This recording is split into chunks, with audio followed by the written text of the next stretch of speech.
নমস্কার বন্ধুরা, রিমঝিমের রান্নাঘরের তরফ থেকে আপনাদেরকে স্বাগত। আমি আজকে শামুক আর লাউ শাক দিয়ে একটা রেসিপি বানাবো।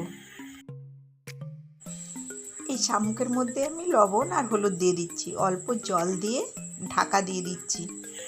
আমাদের এখানে অনেকে এগুলোকে গুগলি, আবার অনেকে শামুক বলে। সেদ্ধ হয়ে গেছে, এবার নামিয়ে নিচ্ছি। এবার কড়াইতে সাদা তেল দিয়ে দিচ্ছি। সেদ্ধ করে রাখা শামুকগুলো দিয়ে নেড়ে চেড়ে ভেজে নিচ্ছি। ভাজা হয়ে গেছে, নামিয়ে নিচ্ছি। ওই কড়াইতেই 1 টেবিল চামচ সাদা তেল দিয়ে দিচ্ছি। মিডিয়াম সাইজের অর্ধেকটা পেঁয়াজ কুচি দিয়ে দিচ্ছি। পেঁয়াজটা নেড়ে চেড়ে ভেজে নিয়েছি। এর মধ্যে এবার 5-6 কোয়া রসুনকে কুচি করে দিয়ে দিচ্ছি। রসুনটাও হালকা করে ভেজে নিচ্ছি। এবার ছোট ছোট টুকরো করে কেটে রাখা আলু দিয়ে দিচ্ছি। আলুগুলো হালকা করে ভেজে নিচ্ছি।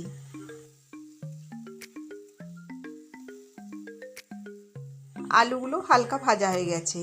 এবার ছোট টুকরো করে কেটে রাখা বেগুন দিয়ে দিচ্ছি। এবার কুচনো লাউ শাক দিয়ে দিচ্ছি। এর মধ্যে এবার লবণ দিয়ে দিচ্ছি আর হলুদ গুঁড়ো দিয়ে দিচ্ছি। নেড়ে চেড়ে 4 মিনিটের জন্য ঢাকা দিয়ে দিচ্ছি।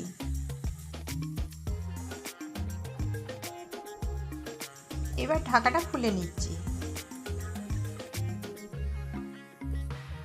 লাউ শাক থেকে জল বেরিয়েছে, আলুটা অর্ধেক সেদ্ধ হয়ে গেছে। এইবার এর মধ্যে কাঁচা লঙ্কা বাটা দিয়ে দিচ্ছি। এর মধ্যে এবার সর্ষে, ধনে আর জিরে একসাথে বেটে নিয়েছি, সেটাকে ছেঁকে দিয়ে দিচ্ছি। 2 মিনিট ধরে কষে নিচ্ছি। এইবার জল দিয়ে দিচ্ছি। নেড়ে চেড়ে ঢাকা দিয়ে দিচ্ছি।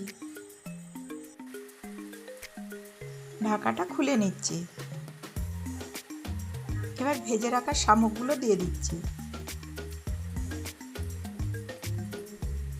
নেড়ে চেড়ে মিনিট 2-এর জন্য ঢাকা দিয়ে দিচ্ছি।